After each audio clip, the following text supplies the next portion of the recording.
Hi, I'm Denise Johansen. I teach in the math department, and Heather Medley asked me to speak today about Google Slides and how I'm using them in my classroom. So I want to preface that, I guess, with saying last summer, while we were all sort of in quarantine, I watched tons of webinars, and I saw this one on a lady who was using Google Slides to produce a clickable PDF document that she would then distribute to her students every week. And she said it was wonderful because the students weren't very good about logging into their learning management system to do what they were supposed to be doing. But they loved clicking on these little icons and images that she was putting in the slide and sending to them. And so I wanted to show you what I've been doing with them and just go from there. So this is a view of my online statistics class. And this is in the Start Here area.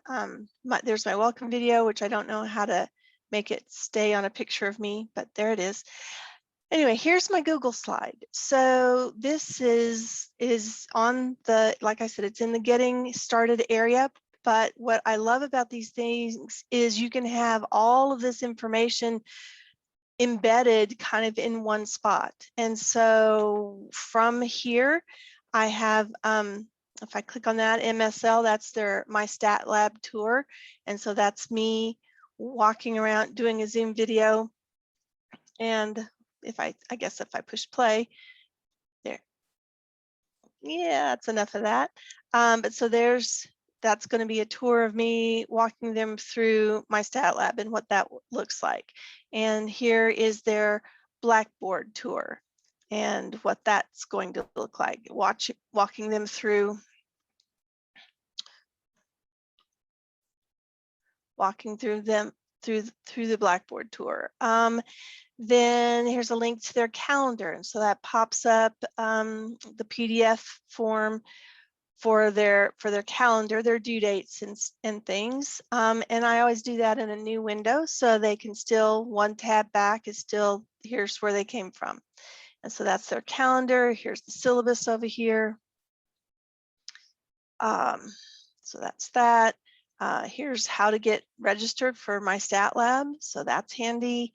This is just a fluff. It's affirmations as we go to distance learning, but I felt like it was really important for COVID times, especially this yellow one. I will give myself the same grace I give others.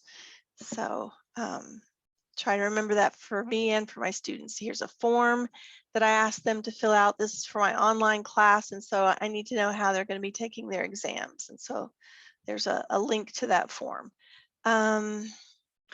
Then I also require my online students to schedule a 15-minute one-on-one Zoom with me, and so they can click on the little Bitmoji me person. I created this, I guess, last fall, so I'm wearing my winter outfit. And so there they can get to my scheduling page where they can schedule the orientation meeting or virtual office hours, or if they're local, they have to come take their exams with me in person, so they can sign up for those there. And then this is just a little fun black glasses here, which takes them to YouTube. And if we skip the ads, sorry.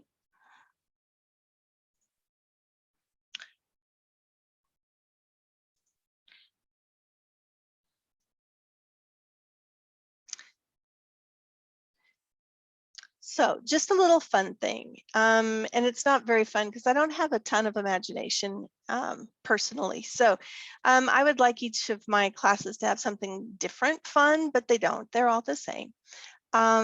Which, yeah, maybe I'll add to that later. The other thing that's on here is the day one checklist. And because there's so much, on the first day of school to get going. And so it's just, this is their list of things to do. The Bitmoji me this time is a link to my email, so they can send me an email directly from there. It's another link to those registration instructions for my stat lab. Another link to the scheduling page to schedule the orientation with me. A link for them to log into their SPC email, because I asked them to reply to my welcome email, so I know that they actually can log into their email. So that's the day one checklist, and the woman whose presentation I saw, she was doing a weekly slide, and so I started off doing that, or I had good intentions of doing that. And so let me just show you, I guess, some of what I think you can use this for. So prior to our standardization of the Blackboard menu area, all of my classes had a different theme, a different color scheme, and that helped me know what I was doing and what I was looking at any given time. So one of the things with these Google Slides then is I can create a different environment for each of my different classes. And so this is the one you already saw. This is my statistics class. But then over here, this is one of my college algebra classes. I like to think of it as my blue class. I made their syllabus all in blue, like that. Oh, actually, I'm fibbing. This is they had a white syllabus that time, because this was my blue class. I made a blue room for them, and it's not that hard to create one of these things. What I did was I just copied the old slide, replaced the background, and then I just moved my boxes around, because you can drag them around wherever you want them to be. That is not what I want to move. So there we go. I think if I want to move the whole thing, I have to select the whole thing. And so now the whole thing moves, and I can change the link that it's going to go to. I can reverse images. So like this Bitmoji me is sitting facing the opposite direction from that other slide. So that's just a reflection command.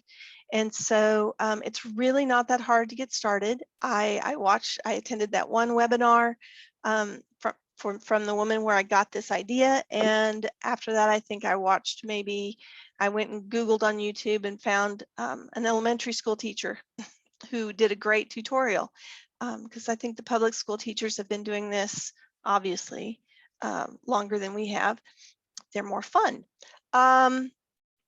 And this belongs to my purple class. It's my afternoon algebra class, and so they have sort of the purple background. So while I can't personalize my buttons anymore, at least that getting started, they're going to see really quickly a different color scheme. This is an example of one of the weekly slides I made. And so I found this movie marquee. I had that idea of putting their list on the marquee. And then as I was doing it, I discovered, one, it was kind of hard for me to find one that filled the background the way I wanted it to. And two, my weeks kind of all look the same, mostly. That there's a Blackboard discussion, there's math lab assignments, and pretty much that's it, unless we're having an exam.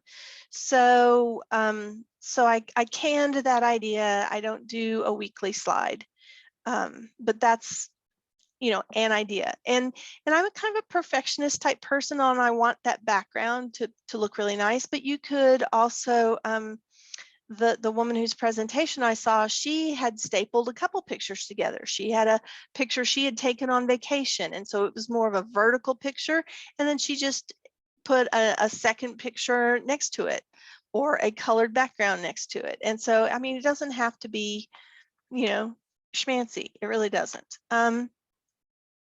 So the reason I got into it was the idea of being able to cram a bunch of information on one spot. I'm kind of visual, and my students have said too that they really love being able to go back to that slide and grab the syllabus real quick, rather than have to go to the syllabus link and do something with it there, the syllabus button.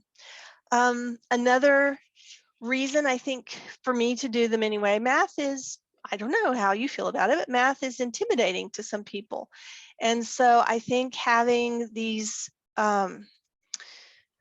sort of more welcoming environments and having the yes, I feel silly, having a little Bitmoji me around, but you know, if the students seem to like it, it's a little more casual, like I said, less threatening.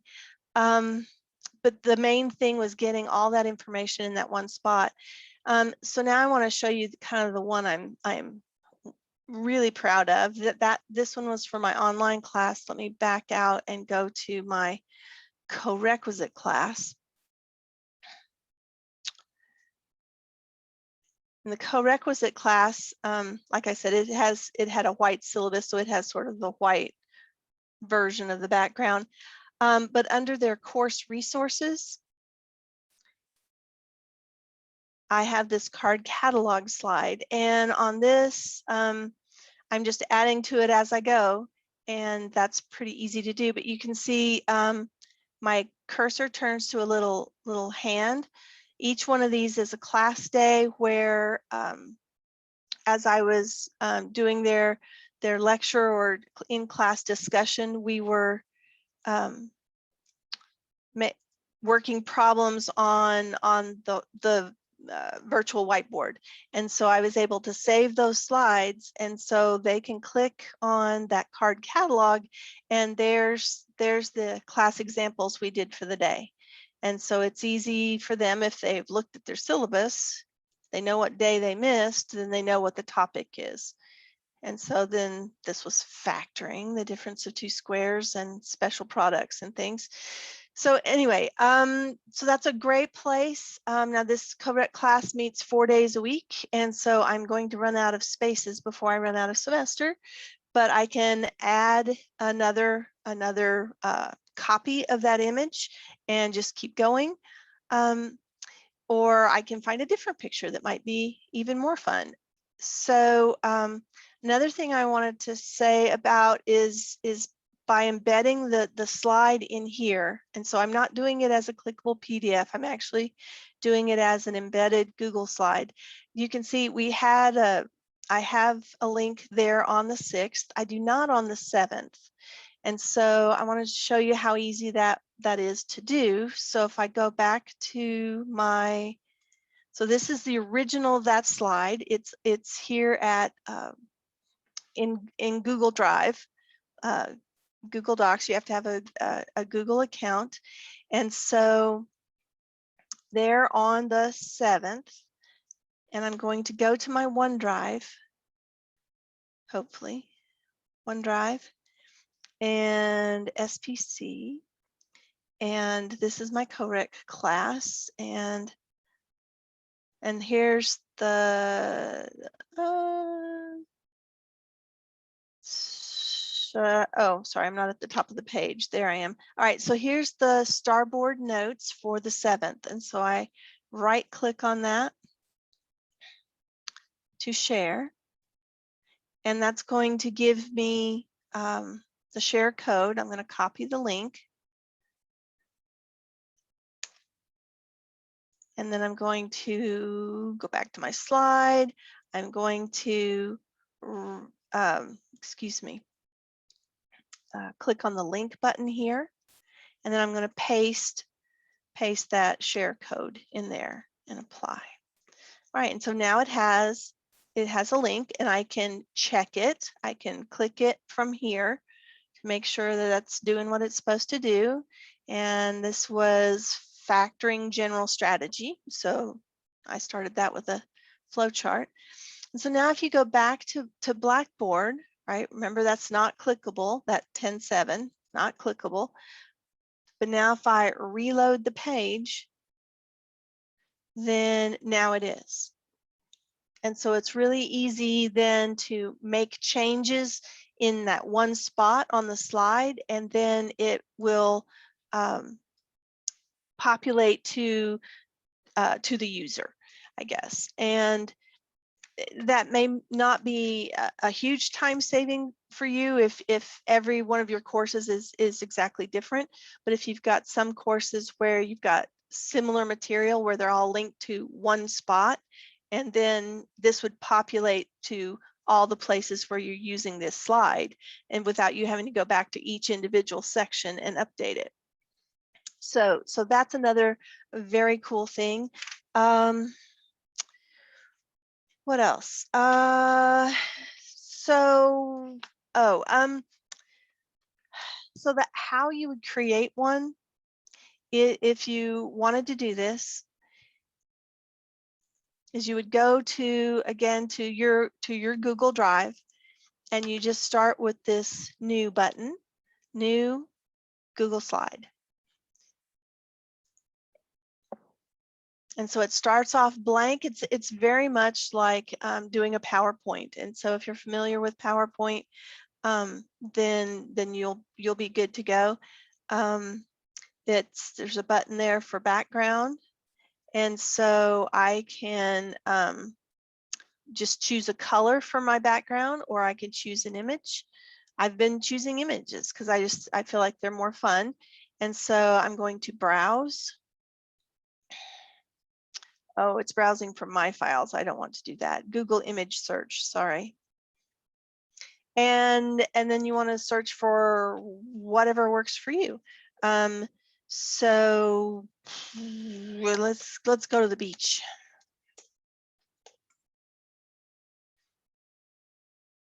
Okay, and so, you know, maybe a little sandcastle action.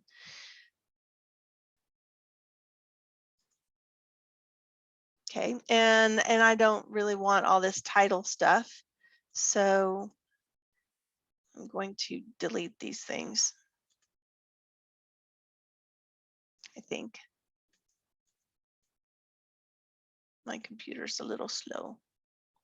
Okay, and so there it is, and then you can start putting images on it. So if I insert an image, search from the web, and so what do you like? Wagon. My video is probably in the way. Stick that over there. Yep, this is kind of what I was looking for, is a little red wagon. You want to grab them that don't have a background if possible. Hang on. Oh, not too many wagons, just the one.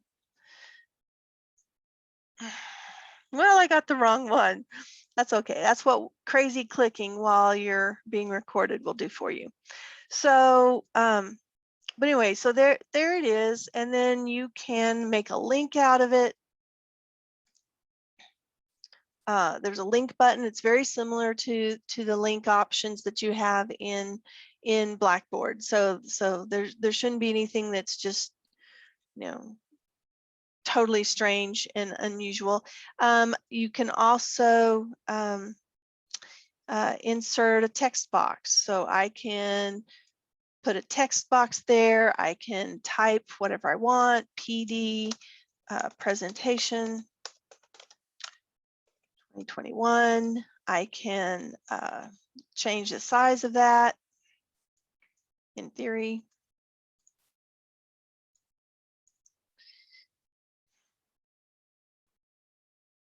Oh, there's my fonts. So we can, I like the Comic Sans. There's probably some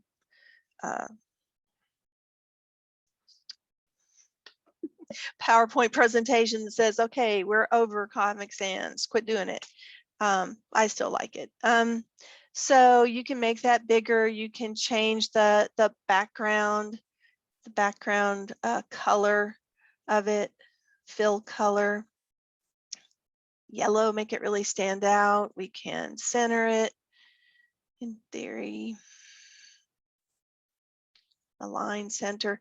So it's not too, it doesn't take too long to really put something together and have it be you, have it be more of your personality.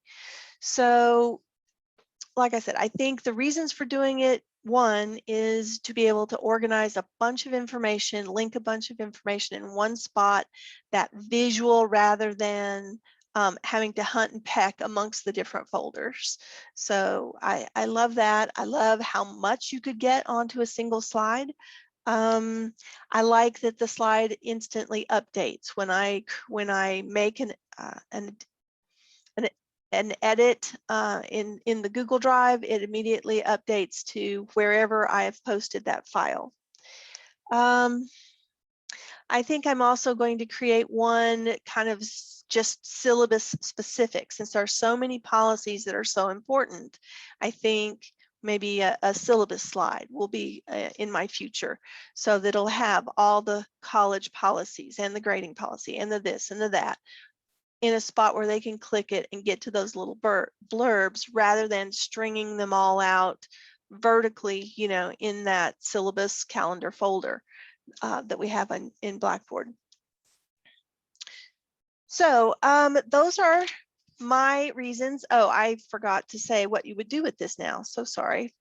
You would then go to File and I think my picture is in the way again. Sorry. You would go to File and Publish to the web. And so Publish to the web, you can just publish, and whoever has access to your stuff would have access to that. But I go with the embed and say Publish.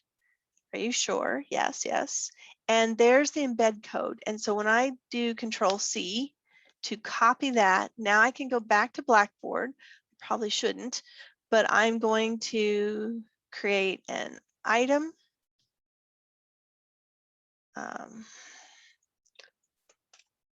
Testing. And I'm going to click that source code icon in Blackboard, and I'm going to insert that and hit not enter. There, save and submit. And so there it is. And I didn't put any links in this particular one, but there it is. And you can have more than one page if you, I mean, more than one slide. So when I add to my whiteboards slide, this card catalog, probably I won't add a second item for it. I'll just add it as a second page to this document. But anyway, so I hope that that you found the video helpful. I will provide Heather with the links to the original webinar that I watched and the tutorial that I used to get myself started. And please feel free to reach out if you have any questions at all. Again, my name is Denise Johansen, Johansen. I'm in the math department and I'm teaching at the Lubbock Center campus. So thanks very much. I hope you have a great day.